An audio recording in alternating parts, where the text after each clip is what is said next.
All right, man. Torture Talk. Like, share, subscribe to the page. Hit the thumbs up button if you like the content. So, this is the 6 o'clock show. You know what I'm saying? Good evening to everybody out there. Good evening. I love y'all all. I'm glad y'all with me. You know what I'm saying? So, what we're going to do is today's episode, we're going to be talking about the toxic nature of Kanye West and Shia LaBeouf. I don't know who y'all know what Shia LaBeouf is. He is a guy who played in Transformers, the movie. You know what I'm saying? And I think he's one of the best actors that I ever seen, but he has some issues that's going on with him. And then, of course, Kanye West. So this is a psych eval video diving into their psyche and why they're the way they are. So very interesting video. You know what I mean? Stick with me over here. Stick with me. You know what I'm saying? Gradually bringing y'all some new different content that y'all want to see. You know what I'm saying? A lot of people saying to me, bring us some more content. We like when you do your commentary. So I'm going to give my spill. This is Torture Talk. If you like the content, please consider subscribing. If you're not subscribed, you know, let me work for your subscription. I don't sell no merch, but I do have content that's absolutely free. If you want to leave a donation, links will be on the screen. Cash App, PayPal's in the description. All the beautiful ladies, single beautiful ladies, put one in the chat. All the fellas, y'all know where to find the ones at. Just don't harass them. You know what I'm saying? They call me the hidden gem. I'm spitting right now. They call me the hidden gem. I went from 1,300 to almost 10,000 subscribers. You know what I'm saying? And I'm going to keep this thing going. I'm trying to reach 20,000 by the end of the month or 1 million by the end of the year. You know what I'm saying? That's what it is. With my ashy, look like I got ash. But I promise y'all that's not ash, that's gray. And I don't want to cut my mustache off because it makes you look weird. You know what I'm saying? I don't want to look like Cuba Goodie Jr. weird. So I'm just trying to keep this thing light. But when in the midst of it looking light, it looked like I just drunk some milk. You know what I'm saying? So, all right. So look, man, we're going to get right into this video. You know what I'm saying? So let's go. All right, man, let's go. 6 o'clock show activated. Let's go. About to hit me with a crazy bottle about French fries. You racist. Well, Harriet Tubman never actually freed the slaves. She just had the slaves go work for other white people. Y'all, we leaving right now. Kanye and Shia are pretty much one of the same. Chick said, yo, we leave it right now. Oh man, that's a very interesting topic. Very interesting debate about Harriet Tubman freeing the slaves. I think he was misunderstood by what he was saying, but that's another topic for another day.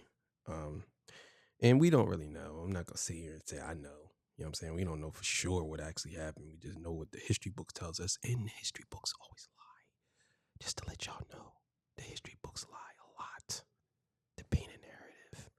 But either way, let's keep it going. Creative, bold, and a lot would say crazy. In psychology, there is a concept known as the Jungian archetypes. Its purpose is to categorize the foundation of all human personalities in existence. There are 12 in total. Kanye and Shia embody the same. That one is rebel. I don't give a fuck about the industry, man. The rebel has 5 main traits: innovation, nonconformity, desire for change, boldness, and inner conflict. At their best, the rebel is a Look at that. Yeah, that's pretty interesting, though. I'm not gonna lie, man. The Rebel Boy, woo. That's pretty interesting. Look at that shit, man. That's crazy. Damn. So keep it going.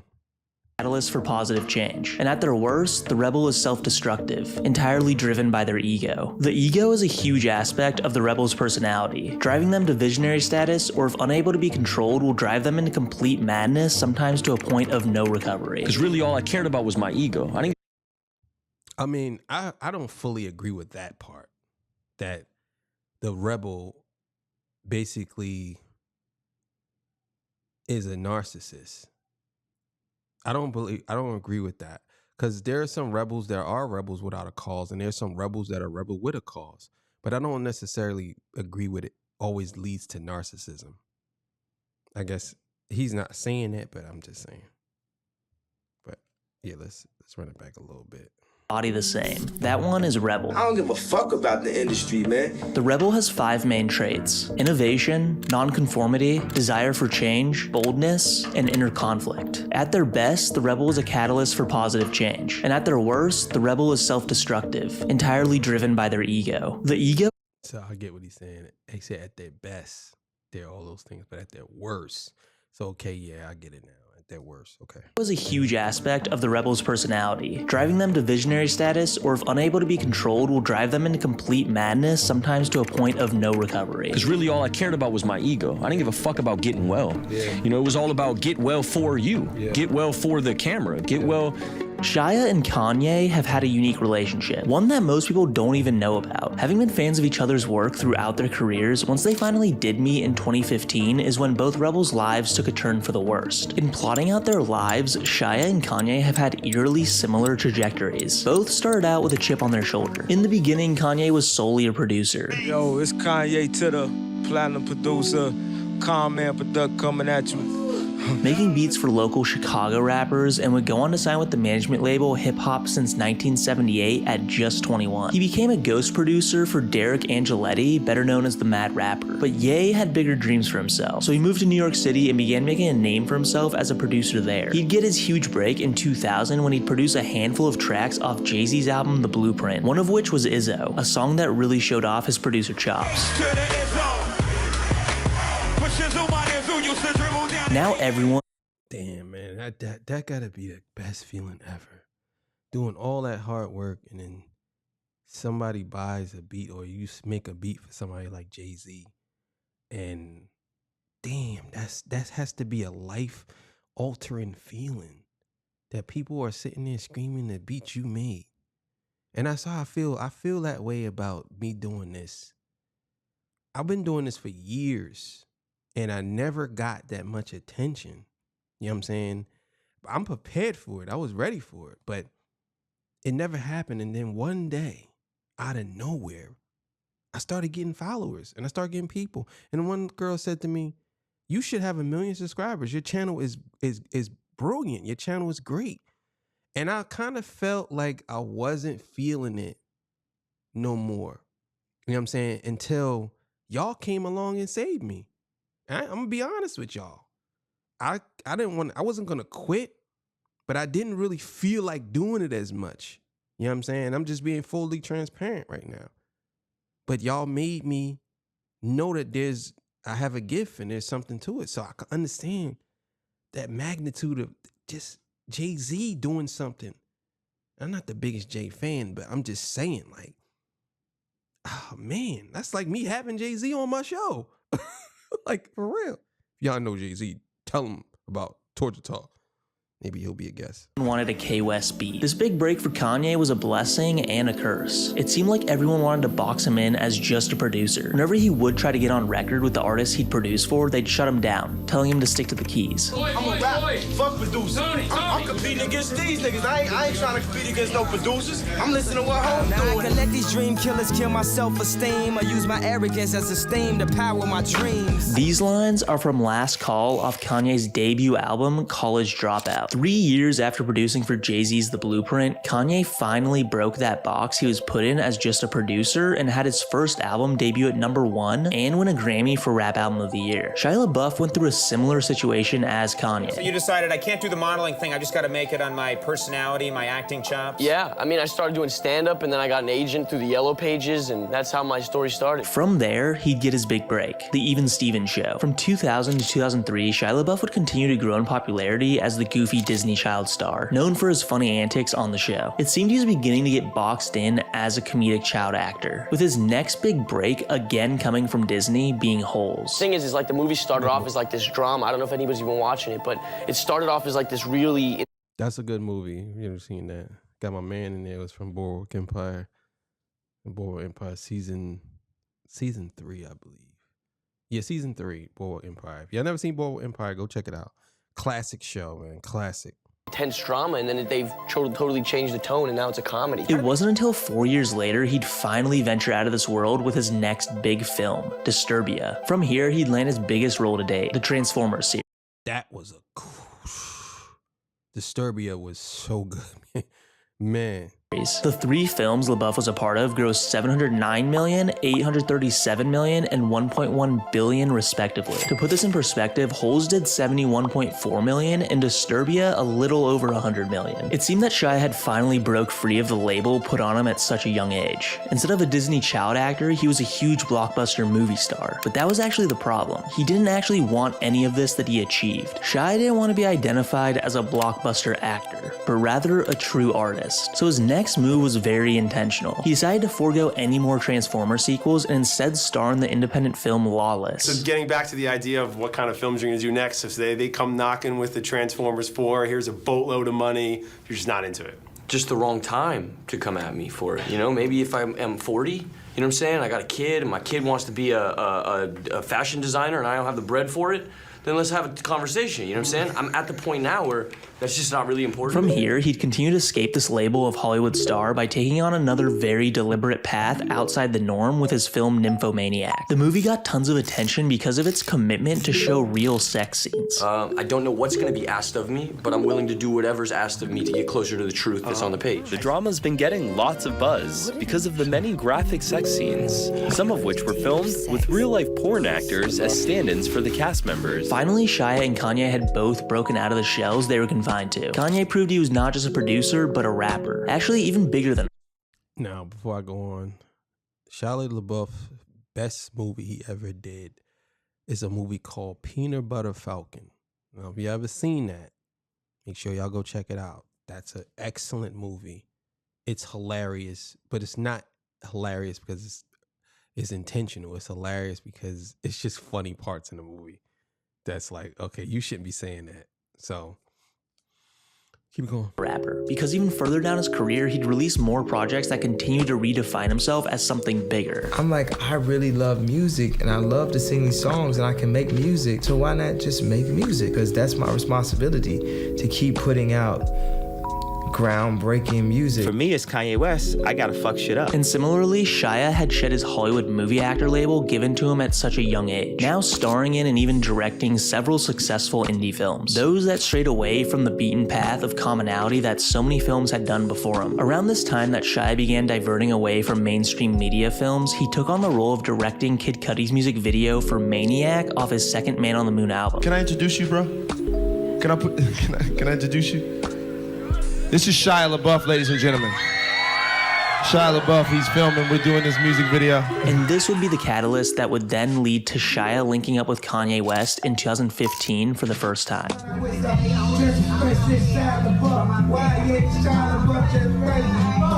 But are you and Kanye West still friends? Yes.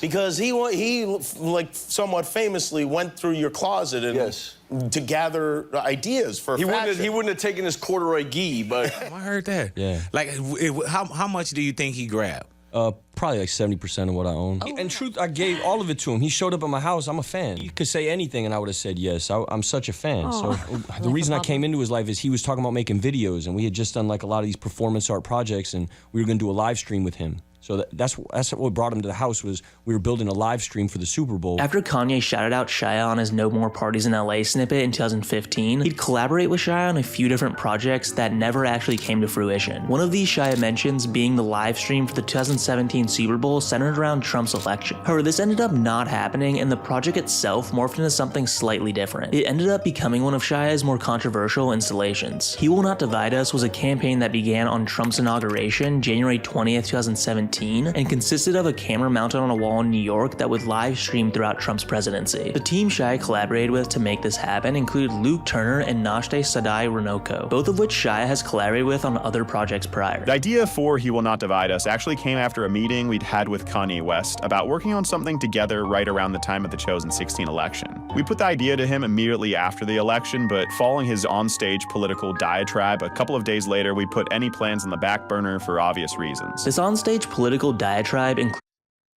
Yeah, man. Some people just, they definitely don't support what you support.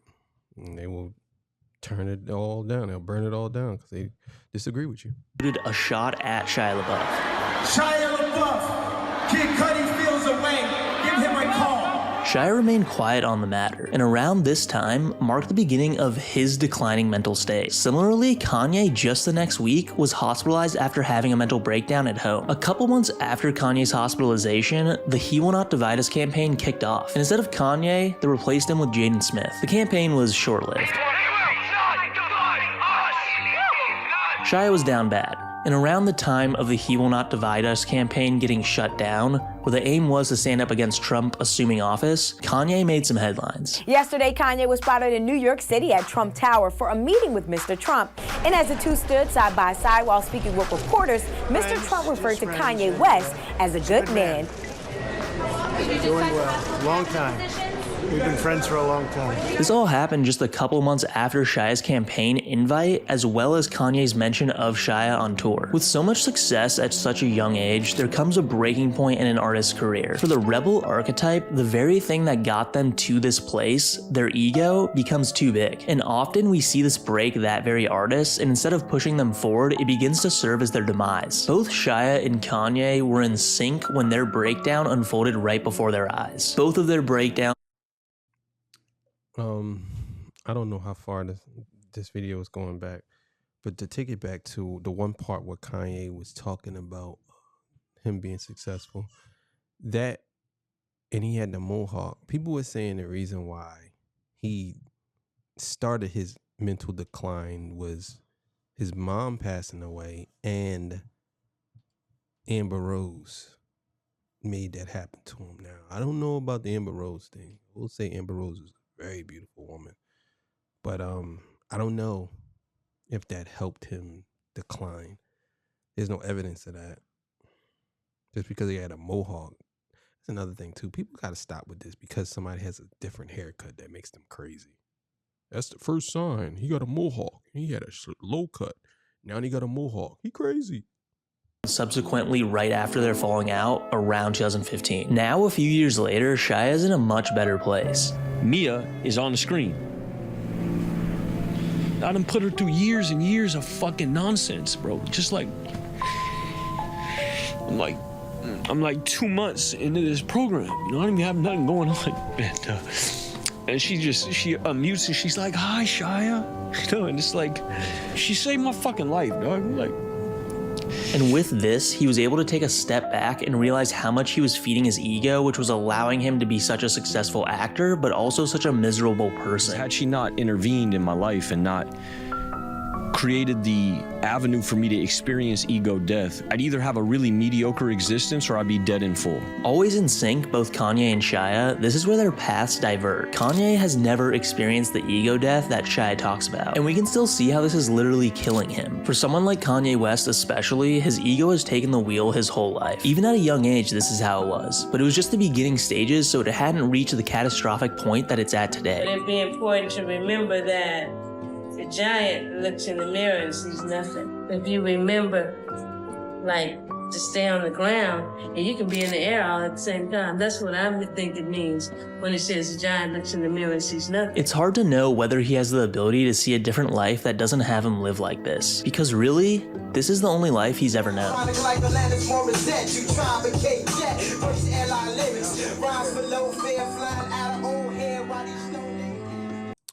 Yeah, man. That was a pretty interesting video. Mental illness is definitely a real thing. I think that a lot of people have normalized it, and there's a lot of things that's going on in the world that we would consider mental illness, but it's so normal now that most people just overlooking it. And it's going to get worse because, again, when you got people believing one thing and you know the truth and you just constantly let that happen, then you already know. And then as far as them goes, like Shia LaBeouf and Kanye West, I don't really see the two. I guess the way he put it, yeah, that was pretty interesting. But I think they are on two different paths. I definitely think that some people they do things differently. They crash out crazy, And I think Kanye West, you don't really know if he's doing things for attention, or you don't really know if he's doing things because he really means it. You don't really know. You know what I'm saying? And he's another one to me that hasn't, he plays with that line of geniusness.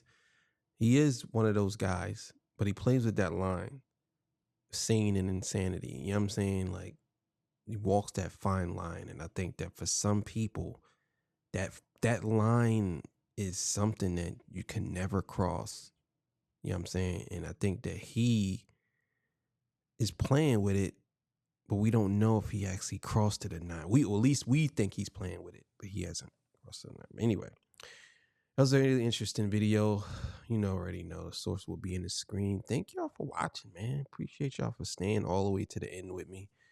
All my true people over here, I love y'all, man. Thank y'all for everything, man. Appreciate y'all. 6 o'clock show over. See y'all tomorrow morning, man. I'm out of here. Peace, bye. The thing about laughter, I think, that she will soon realize is it's also a luxury. Laughter. That is bars. That's bars. It really is. I never thought about it like that. Laughter is a luxury. Because sometimes you can't afford to laugh at people's expense. Yo, that's crazy. Laughter is a luxury, so sometimes you can't afford to laugh at people's expense. Listen, bro, I'm a super writer. I'm just gonna tell y'all right now. I'm a super writer. Shout out to Queen too for another one bites the dust. If y'all haven't heard Queen, Freddie Mercury, maybe one of the greatest male singers of all time. If you haven't heard Queen before, which you probably did, but y'all probably don't know it's Queen. Yeah, We Are the Champions and a Bohemian Rhapsody, another one bites the dust. We Will Rock You. Yeah. If y'all don't know who they are, you need to go look them up. Actually, shout out to them, man. Shout out to Queen. Freddie Mercury's he passed away, I believe, in the late 80s, early 90s, I believe. So let's go. I say all the time, laughter is good for the soul. / the flip side of that, laughter is also a privilege. So while I'm happy that Carisha is able to laugh because she's had a stressful year, I am a little surprised that she has found enough time to laugh at anything. Talk about it. Let's go. Talk about it, Joe. I'm not going to call you out of your name. I'm not going to be personal. I'm not going to be disrespectful. I want to keep this professional and on the music. There we go. If Complex were to do a list of where all the female rappers rate, Carisha, you would be last on the list. Oh, there we go. Bro. Oh my God. Bro. Oh my God. Yo, that's crazy. Yo, that's crazy. Let's go, Joe. You would be drop dead last on that list. Every female out there is wiping you down right now. And to the people that are lost, I'm saying this because Carisha put the laughing emojis over LL handing me my Pump It Up gold plaque. And do I believe Pump It Up to be a gold record? No. And do I believe that everybody in the lunchroom can laugh at something that may be funny? No. No. Yeah. That's 100% facts, man. That's 100% facts. Good morning, everybody. Good morning. That's 100% facts. Everybody can't laugh at everything in the lunchroom. You know what I'm saying? No. You ain't got the luxury to laugh at me. That's 100% facts. Most of the lunchroom could get a good chuckle, but Carisha was the very last person I expected to do this. Carisha, not only may you be dropped from your label right now, I gave you that but team. you are not allowed to put music out. There's nothing happening. I want to remind you that today I hear Pump It Up more than I hear you. Oh, no. So while you go on, I told y'all, man. You can talk about whatever. If you got that one hit. He said that to Hollow in the battle. I remember when I went to go see Total Slaughter, and Joe Budden's battle Hollow to Don, and he said that to Hollow. You always talking about my one hit. Where's yours? Like, where's yours? At least I got one. You got none. You know what I'm saying? Like that one. All you need is one. That's it. You know what I'm saying? These social media rants and say that you were 9 years old with Pump It Up Drop and now you're 30. You should be cautious of that because your record label today is saying to you that they're not seeing any growth. Self-admittedly, the only talent that you have possessed in recent years is providing emotion, yet you're at a standstill. I'm not talking city girls. I'm talking you. And that's my problem when it comes to current modern acts and the caricatures that you be. Like, I view you as a science project. Oh, and I'm not talking God. What? I view you as a science project. What is he talking about? I know what a science project is. Please don't kill me in the comments. I know what it is, but I'm trying to understand that a little deeper. A science project. So basically he's saying that these record labels, they be create, Joe be speaking some facts, man. I understand why his podcast is where it's at. I don't always agree with Joe. And I hate to say that, but it's the truth. I don't always agree with Joe, but he is speaking some facts. I'll put it to you like this. I love Joe Budden's music. All the mood musics, everything he has done. If y'all haven't never heard Joe Budden's catalog, go listen to it. Go listen to it. Even from his first album. I think he only has one song. Joe Budden has a lot of music, a lot of material. He has one song that I think is not good. Just one. You know what I'm saying? He has a lot of good material. And he has so much stuff. Even his freestyles he's one of those rappers that can rap for 10 minutes and you won't feel like he's rapping for 10 minutes. He is a very good movie to watch. Like if you're trying to, like if you're on a plane and you want to watch a movie and the plane ride is maybe 3 hours, 4 hours, and you watch something that you like, that's Joe Budden's. Joe Budden's is one of those rappers. He don't really need a hook. He just know how to keep you captivated in his music.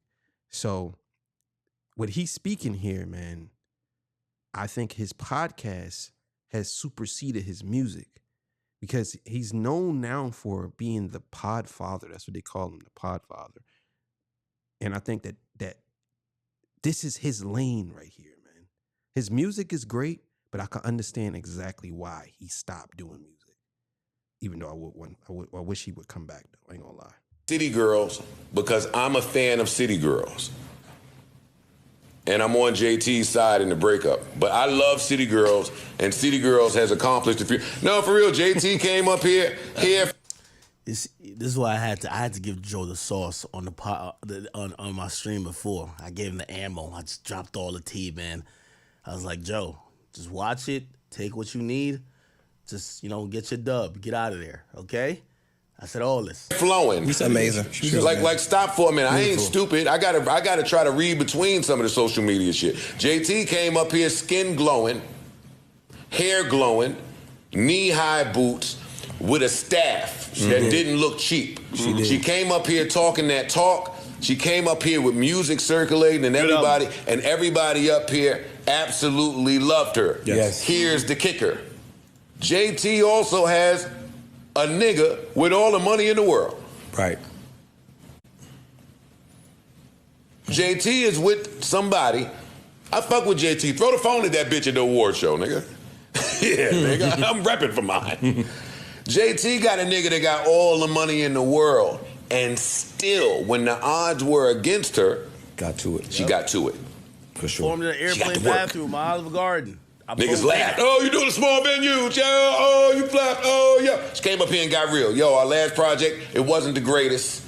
And I had to go back to the drawing board and really find myself. I don't think Carisha has the time. I don't think she has the time to laugh when it appears that she is going through an identity crisis. And that right there be my problem with y'all. I've seen y'all. I am very familiar with this type. Talk about I'm familiar with the type that think they became the dick that they helped came. That's bars.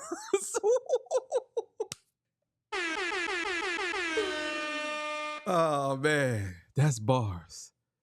They think they became the dick they helped came. That is bars. Bars. I'm very familiar with the bitches that think they have bloomed into who they consume. Oh wow. That is bars. That's why he need to rap again, bro. You need to rap again, Joe.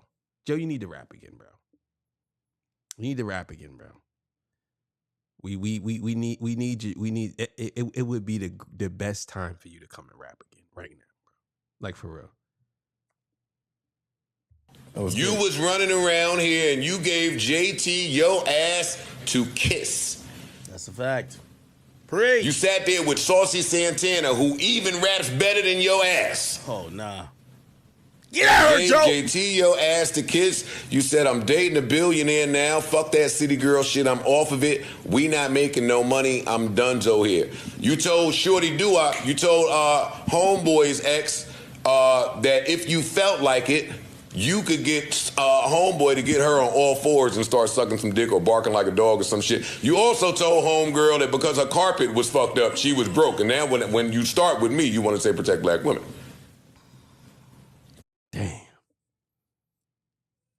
Damn.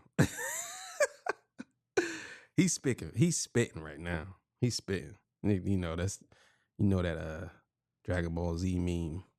He's spitting. I don't want to hear none of that shit. You are the worst female rapper out there currently, and you don't write your own shit. These are science projects put together by people and companies with the best of the best surrounding them for them to get further. But as a standalone. Damn, that's true. Science projects put together. We're working on her. We got a publicist. We got a writer. We got a manager. We got a producer. All you got to do is just do what we tell you. That's it. We're going to put everything in place for you. Science project. Nothing's ever happened.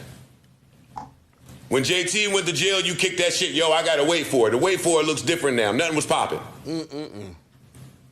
You were on arguably one of the greatest fucking labels to ever exist. Next to who I would say is the second best group to ever come out of Atlanta. Talk about it.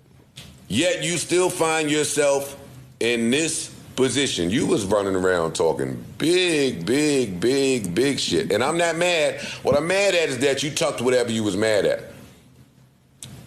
Like whatever I said that drove you the wrong way or hurt your feelings, you tucked it until you saw like an opportune time.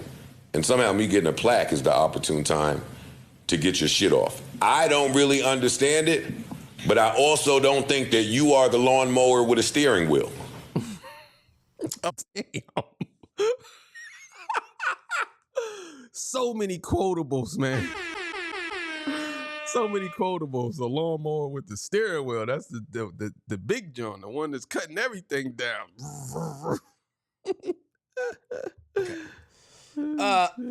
I think Joe handles business. I'm gonna be honest with you. Unfortunately, even though I think Joe kept it above the waist, I think Joe spoke 99% towards the music and the music business, spoke towards talent versus untalented. She's a woman, and it's very easy for people to say, in America, you aren't supposed to critique a woman. Let's be honest, right? That's one of the reasons I ain't with that Kamala shit, because I like criticizing my president, and they're gonna use the she's a woman thing. Like, you know what I mean? Anytime somebody uses that, it's the handicap that says you are a man, you should not